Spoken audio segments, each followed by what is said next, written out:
Что делать, если ваш Ford Transit не заводится? Первым делом проверяем работу бензонасоса. Если вы слышите, что он гудит, значит он работает. Если он не гудит, значит он не работает. И тогда уже лезем искать косяк в проводке. В общем, что сказать, ребята. Мы достали разъем, который идет на бак. Питание, вот этот вот зелено-белый, это питание на щиток приборов, малый ток.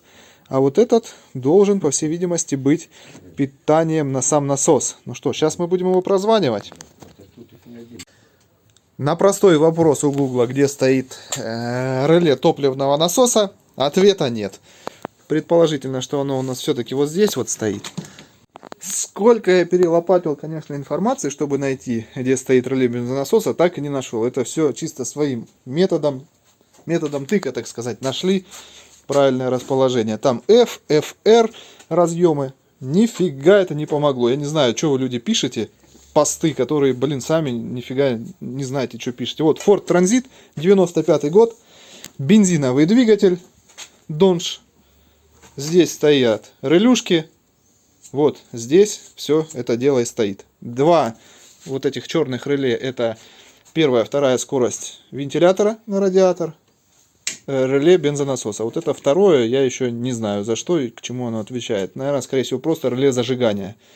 Потому что оно тоже щелкает, как только включаешь. А может быть, реле печки, но это я еще не разбирался, не знаю, пока оно мне не нужно. Пока мы только нашли реле бензонасоса, реле вентилятора. Все, что нам нужно было.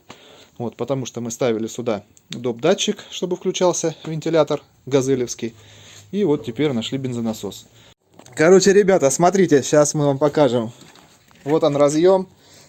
Вот я его подсоединяю. На камеру сейчас плохо видно. Вот, короче, я подсоединил. Голубо-желтый. Правильно? И смотрите, лампочка контролька. Включайте зажигание.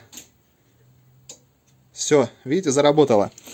Вот, а фишка в чем? Теперь вот самое, что я вам показываю. Что нужно знать по этому поводу. Вот у вас здесь бензиновый двигатель Ford Transit. Здесь находится вот такой вот блочок с релюшками. Вот эта первая релюшка, она отвечает за бензонасос. Предохранитель тоже идет к ней. Вот, с нее провод питания пошел в основной жгут. Вот так пошел, пришел сюда. И сразу ныряет в салон. Сюда, в кабину к водителю. Вот, здесь он приходит вот отсюда. Он не идет на этот блок, он идет вот на эту кнопку. Кнопка аварийка. При ДТП, при сильном ударе она отключает бензонасос. Вот и все. На нее приходит желтый-черный и уходит также фиолетово-желтый или оранжевый. Тут уже цвета, блин, все потерялись. Здесь одни цвета, там выгорели другие. Вот смотрите, сейчас мы ее стукнем, и она должна будет... О, видите, я ее стукнул, и она отключилась. Вот. Это при ДТП... Вот такая вот стоит безопасность. На Scorpio эта фигня стоит в багажнике. Вот. Еще на каком-то Форде она тоже стоит в багажнике. При заднем ударе отключает бензонасос. А на этом, ну, видать, где-то в салоне, на кузове, при ударе тоже отключает. Ну, теперь что? Теперь я ныряю вниз и подсоединяю бензонасос. И он заведется. Ну-ка.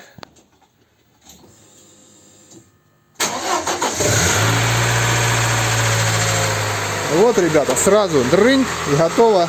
Всем добра и всем пока.